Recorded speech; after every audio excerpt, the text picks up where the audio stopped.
Welcome back, brothers and sisters. I'm Braden. This is Langley Outdoors Academy, and thank you for stopping by. All right, guys, on this beautiful Sunday morning, we're going to do a bullet points episode that, in my opinion, needs to be done. Now, the left, the gun controllers, they do this thing. They will either make something or the story about the event or the narrative about the event that they're focusing on.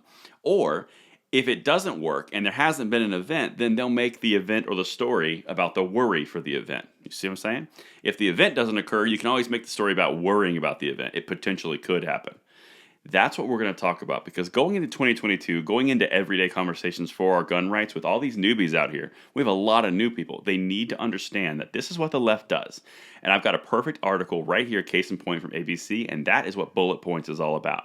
So now, let's dive into this article. It's linked in the description box below, but I want to know what you guys think on this, because this is important. Tell me if you see the same pattern. But let's dive in. Authorities worry new Texas gun law will increase violence. So it's all about worry. See what I was saying? The entire point of me doing this video is I'm going to focus on the worry and the complete lack of evidence of what they're talking about, but they're making the story about the worry, not about the lack of evidence. Let's keep going. I'll show you what I'm talking about. So this is the story. This is the Texas background law, okay? Just so you know the background. Houston. Texas's new law allowing most people to carry handguns in public without a permit or training came in part from the belief by many Texans that the best way to prevent crime and stop an armed bad guy is to make sure an armed good guy is nearby. Yeah, it's pretty much the principle. You're going to wait 5 minutes to call a good guy with a gun anyway, so why not just take care of it yourself? That's the idea, right? But this is the part where it gets about the worry, not the event, but the worry for the event. Let me know, all right? Here's the first setup. But research suggests crime actually rises after such laws are implemented. Suggests, very important word, suggest, not conclusive, not evidence-based, suggests. Listen to what professors are saying, because they're the Rubicon of intelligence.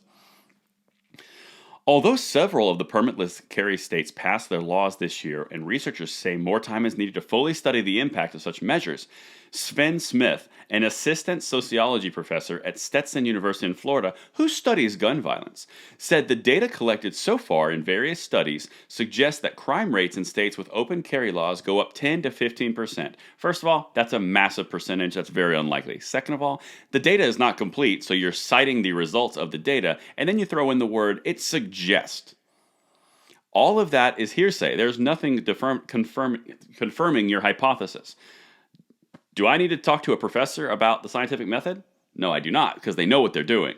But it's suggested. It's not a conclusion, it's a suggestion. Check it out. Let's talk to another professor. Same article. The United States is following the traditional notion of fighting fire with fire.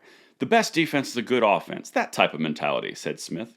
But the overwhelming preponderance of the statistics, though they're not for certain and they're not conclusive, they only point one way.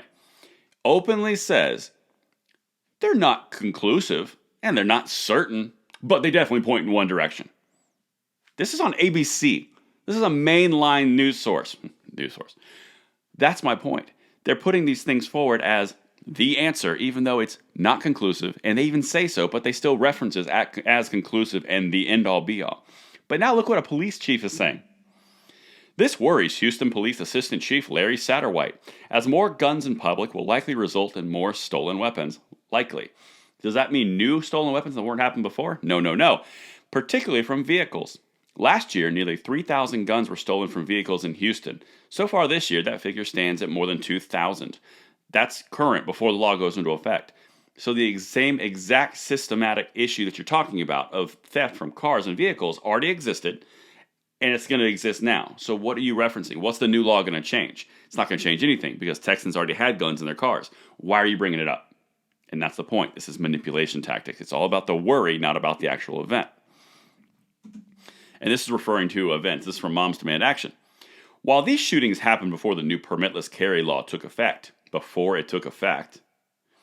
law enforcement officials and gun control groups like Moms Demand Action worry they could become more common since more untrained people will be walking around armed. All worry, not based in fact, not based in statistics, not based in any conclusive study. They worry. Do you see the theme across this whole article? You've got Moms Demand Action, an anti-gun group. They're worried. They have no statistics to cite. You've got a professor at Florida State University saying it's not certain and it's not conclusive, but it points in that direction. You've got police officer or assistant police chief saying, well, they're going to steal guns from cars. They were already stealing guns from cars because criminal's gonna criminal. The point is, in the lack of the event and the story, make it about the worry for the event and the story. And that is important because they don't have the statistics and the data to stand on, so they're making it about a hypothetical. And that shows you the power of the Second Amendment in this country because they're so worried that they can't even cover the event, they got to make something else up to continue their narrative going. And that's what I've got for you today on today's Bullet Points. I will see you guys at the 9 p.m. slot tonight. And until then, have a hell of a Sunday.